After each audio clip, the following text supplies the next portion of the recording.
রাসূল সাল্লাল্লাহু আলাইহি ওয়াসাল্লাম বলেছেন, কখনো উঁচু স্তরের লোকদের দিকে তাকাবে না। যার উঁচু বাড়ি আছে, তোমার চেয়ে উঁচু বাড়ি আছে, তোমার চেয়ে বড় গাড়ি আছে, তোমার চেয়ে বেশি টাকা আর্ন করে, ওদের দিকে দেখবে না, ওদের দিকে চোখ দিও না। বরং তোমার চেয়ে নিচে যারা আছে, দরিদ্র যারা, তোমার চেয়ে যারা দরিদ্র, ওদের দিকে তাকাও। তাহলে তুমি আল্লাহর নিয়ামতের শুকরিয়া আদায় করতে পারবে ইনশাআল্লাহ। তুমি 25 বছর এদিকে পড়াশোনা করেছো, কিন্তু 25টা হাদিস তোমার জানা নাই। 25 জন সাহাবীর নাম তুমি বলতে পারবে না। তুমি রাসূলুল্লাহ সাল্লাল্লাহু আলাইহি ওয়াসাল্লামের জীবনী কখনো পড়ে দেখো নাই, ছুঁয়েও দেখো নাই। তার স্ত্রীদের নাম তোমার জানা নাই। 10 জন জান্নাতি সুসংবাদপ্রাপ্ত সাহাবীর নাম তোমার জানা নাই।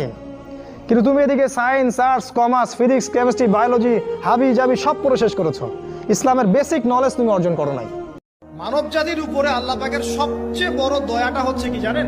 আল্লাহ পাক আমাদেরকে জ্ঞান শিক্ষা দিয়েছেন, ওহী নাজিল করেছেন। এটা সব কিছুর ঊর্ধ্বে। কারণ আপনি